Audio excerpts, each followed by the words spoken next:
Been a long year, just kinda hanging on. Been a long year, thinking the spark was gone. There it is in the lights, there it is in the falling white, it finds me. Been a long time since it felt like this old town was home. I was starting to feel like magic was something I had outgrown. There it is in the lights, there it is in the falling white, it finds me. There it is where it's been all along, a forgotten gift and a heavy heart, hoping I would open it. There it is.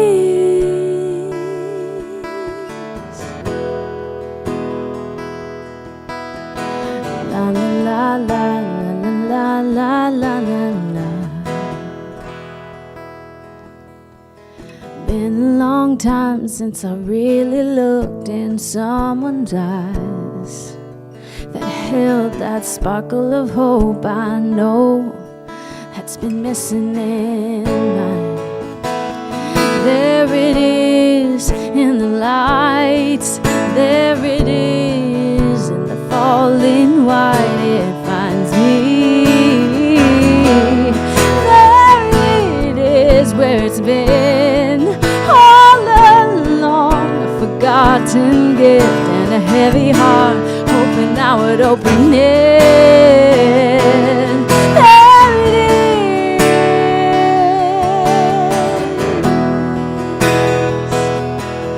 There it is.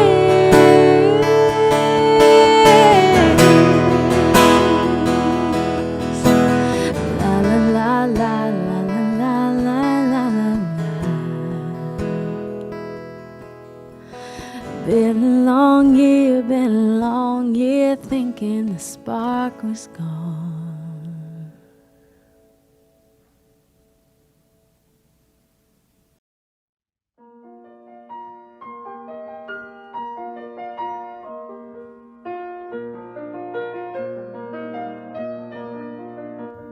Good morning, we are the Suyak family. I am Nicole, this is Pat and Lily. We live on the brink every day. We stand on the threshold between this world and the next one. We live and move between the ordinary and divine, between the mundane and the mystery. Too often we forget to look up and see the angels in our living room. We light these candles with peace in our hearts for the promise of proximity, the nearness of God. Even in the midst of grief and loss, we lean into that presence. God is as close as our own breath. This is a peace that passes all understanding.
Life and Death. That is the first and last time I will ever perform a piano piece. I'm not a piano player by any means. I don't even know how to read music. But I decided to learn this piece in particular because I found it so poignant and I wanted to help recreate it. This piece is known as Life and Death. It is from the first season of the TV show Lost. And it appears for the first time in that first season in a scene when there is a birth of a child at the same time as there is a death of one of the first main characters. And Life and Death, this song keeps reappearing over the next 5 seasons, basically whenever one of the main characters is facing death. In this Christmas season, I've been thinking a lot about life and death, both the song and the reality. You know, this was a very positive and hopeful week. Here in the United States, we had our first vaccine for COVID-19 beginning to roll out. And just in the last couple days, a second vaccine was officially approved, and that will start rolling out as well. Also in this season, we were forced into some difficult changes, but the difficult changes are meaning we are learning new skills, doing new things that are going to help us not only get through now, but we're going to be better off for them in the future. And yet, it's also important to recognize in this season we are in an unbelievable time of death and grieving. The estimates are that across the world, there are at least 1.7 million people who have died just from COVID-19 this year, including more than 300,000 people in our own country.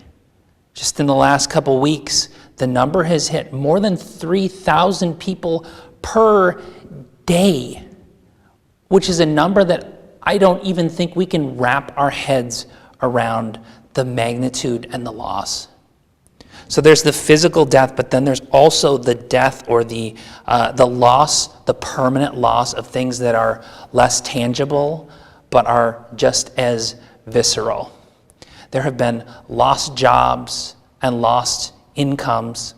There have been lost businesses that we've loved, lost time with family, a full lost year in some respects, and now in this season, a lost Christmas, at least lost as we have understood it in the past. The story of Elizabeth and Zachariah that we've been looking at over the last several weeks is filled with hope. This honorable couple is finally going to have a child. God is going to act decisively in history for his people. In fact, God is coming to be among his people. And yet when we make that move so quickly, when we try to wrap things up in a pretty bow, we miss much of the despair and pain that comes before it. Advent, which means the coming, has meaning precisely because of the pain and grief that comes before it. Elizabeth and Zachariah, after trying years and years and years to have a child, were only rewarded with shame. The people of Judah sat for 400 years waiting to hear from God and heard nothing. Meanwhile, they were subject to violence and death at the hands of their enemies.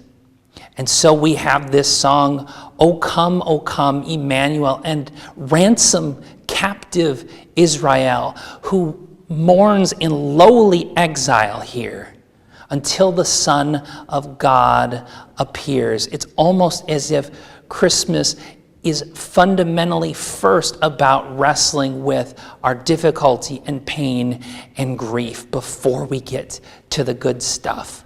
Eventually, we hear Zechariah pouring out praise and thanksgiving for what God is about to do, for a child, for deliverance, for relief, for hope. And yet before he can make that move, he has to wrestle with the hard things, with the pain, with the grief that came before it. We can see this in some of Zechariah's response when he first hears the good news from an angel. He can't believe it. He can't make that move initially. It's too big. It's too good based on the experiences that he had already had of pain and grief. We see some of this in the stories that follow in the life of Jesus as he becomes an adult. One of his close friends dies, and when he goes to see him, his family members come out and say, "Jesus, where were you? You could have done something about this."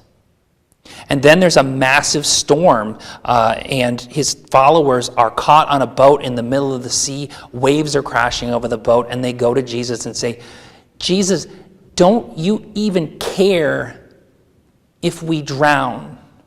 One of the words that often gets tossed around this time of year in church circles is the incarnation.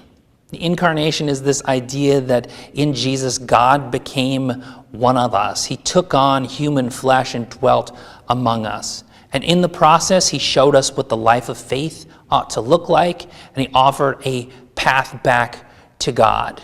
This is the hope of Christmas and of the incarnation. And yet, the incarnation is also about God's knowing. God's knowing what it is like to be a human. God knows what it's like to take that painful journey through a birth canal into a bright world that you can't fully see and understand. God knows what it's like to be hungry and in pain. God knows what it's like to have uncertainty and doubt. God knows what it's like to be betrayed. God knows what it's like to die. So whatever you are mourning this year, do not feel the pressure to jump to happy feelings and upbeat Christmas carols. There will be time for that. We'll get there.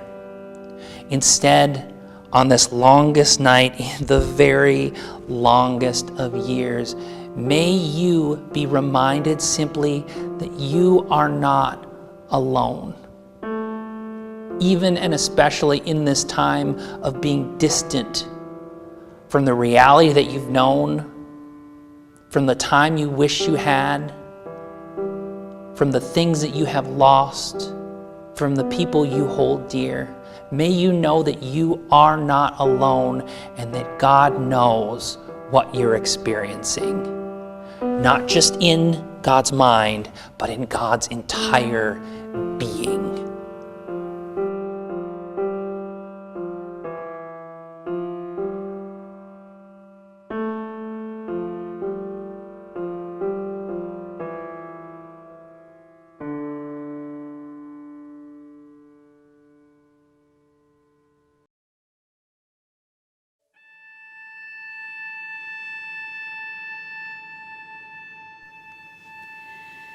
In our pain, our blue, our beautiful,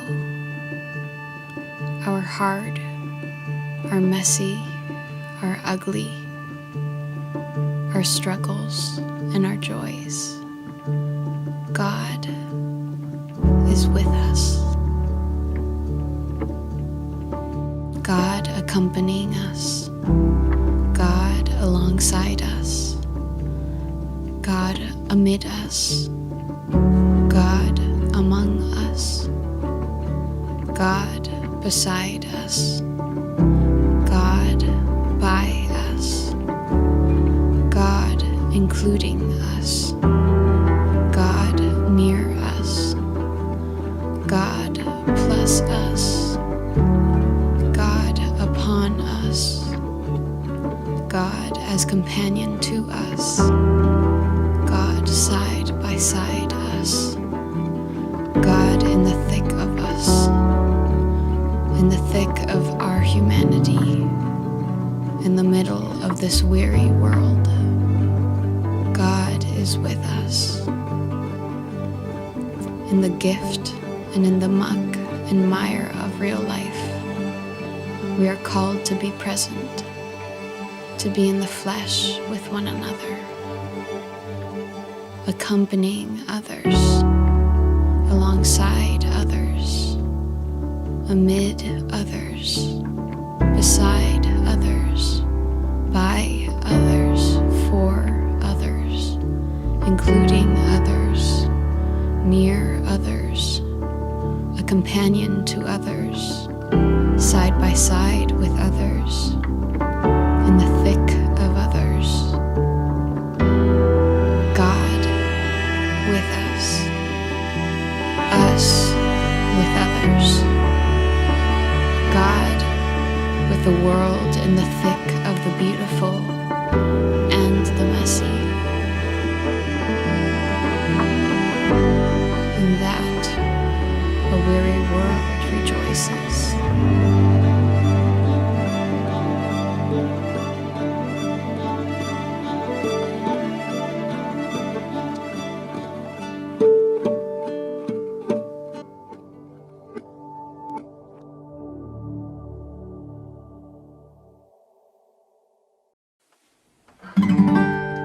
Christmas future is far away. Christmas past is past. Christmas present is here today, bringing joy that may last. Have yourself a merry little Christmas. May your heart be light in a year our troubles will be out of sight.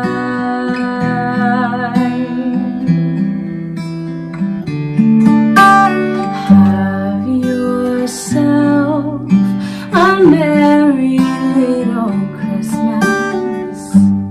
Make the Yuletide gay. In a year our troubles will be miles away.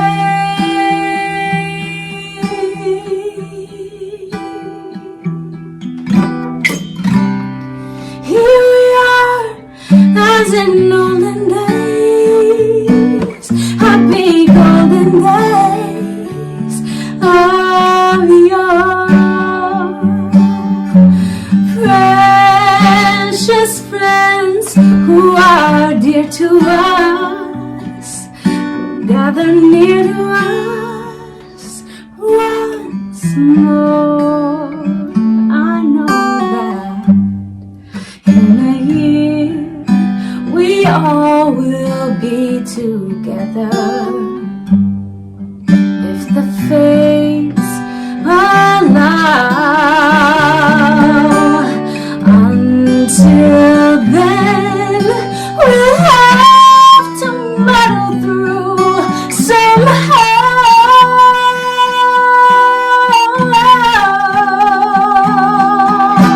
and have ourselves a merry little Christmas now.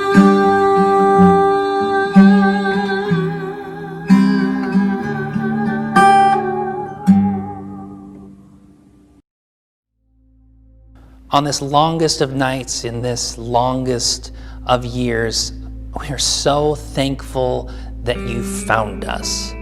As a church, we seek to grow goodness, and so we hope that in this mixed up Christmas, wherever you find yourself, whatever emotions and grief you are wrestling with, that the things you see, that the things you hear are helping you to experience healing, wholeness, and beauty in the place you find yourself. Now, as we go today, I want to leave you with 3 things in 1 minute, the 3 most important things to know this week. Number 1, Christmas Eve. That time of happy feelings and upbeat Christmas carols, it's coming, just days away. Christmas Eve is on Thursday, and we have 3 different worship options at the Grove, one at 5 o'clock, one at 7, and then one that I'm leading at 10:30 p.m. Number 2, candle lighting. I'm looking for people who are willing to record themselves for 15 to 30 seconds lighting a candle and holding it, and we'll put it together for the 10:30 service. We'd love for you to submit that in the link below. Number 3, giving. If you are committed to the Grove or just really excited about the work that the Grove is doing, and specifically if you're excited about the work of the Grove Planting Project here in Cottage Grove, we'd encourage you to go to our new giving portal, theplantingproject.org/give, where you can give online directly to the Planting Project to support the ministry that we have going on and hope to have going on throughout the community for years and years to come. Now, as we go, may you find not necessarily hope this week, but maybe the littlest bit of comfort in knowing that you are not alone. Whatever you are going through, wherever you find yourself, God knows, not just in God's mind, but in God's entire being. You are not alone. Amen.